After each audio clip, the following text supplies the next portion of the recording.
زکات دے رہے ہو، صدقہ خیرات کر رہے ہو، کوئی مدرسے میں دے رہا ہے، کوئی مسجد کے اندر اللہ کے نام کی خیرات دے رہا ہے، کوئی افطار پارٹی، کوئی ڈنر پارٹی کرا رہے ہیں، اور میں تمہیں بہترین صدقہ بتاؤں جو مردود نہیں، قبول ہی قبول ہے۔ بہترین صدقہ کون سا؟ ناراض رشتہ دار کو دے دو، قبول ہی قبول ہے۔ سال سال ہو گئے جن سے ملاقات نہیں کی، جن سے رابطہ نہیں کیا، پتہ ان کے گھر کے اندر راشن پانی کوئی نہیں۔ اللہ اکبر!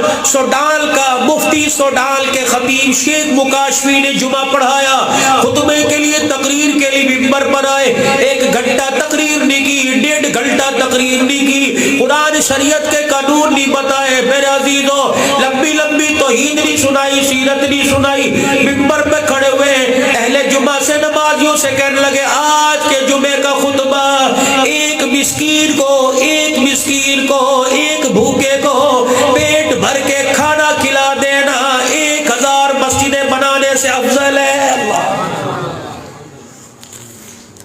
افطاری بھیجنی ہے کسی کے گھر، فلانی غریب کو دے، 4 کھجوریں 2 جلیبی، نہیں، اتنی افطاری دے کہ ان سب گھر والوں کا پیٹ بھر جائے، انہیں چولہا جلانے کی ضرورت نہ پڑے۔ تیرے میرے گھر میں افطاری کا دسترخوان لگا، حساب ہوگا۔ جو تیرے دسترخوان سے چیز اٹھ کے کسی غریب کے گھر چلی گئی، اس کے لقمے کی وجہ سے اللہ تیرے میرے دسترخوان کے حساب کو بھی معاف فرمائے گا۔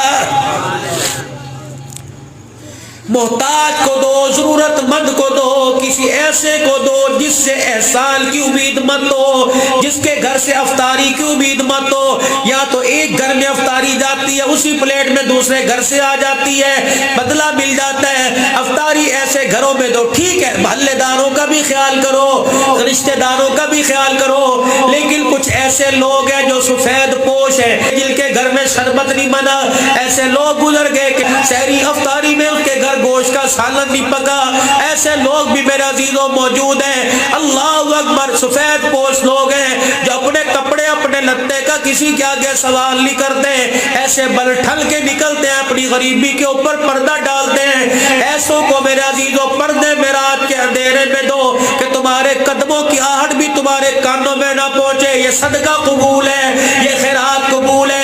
حضرت امام زین العابدین رحمت اللہ علیہ عصر کی نماز کے بعد اپنے بیٹے امام جعفر سے فرمایا کرتے، باقر سے، بیٹا گٹھڑیاں باندھ دے، راشن کی جو باندھ دے، آٹا باندھ دے۔ بیٹا آٹے کی گٹھڑی تھیلا باندھ دیتا، آپ لاٹھی کے سہارے چلتے۔ جوان تھا حضرت حسین کی شہادت نے جوانی کو بڑھاپے میں بدل دیا، لاٹھی لے کے چلا کرتے۔ حضرت فرماتے جب عشاء کی نماز کا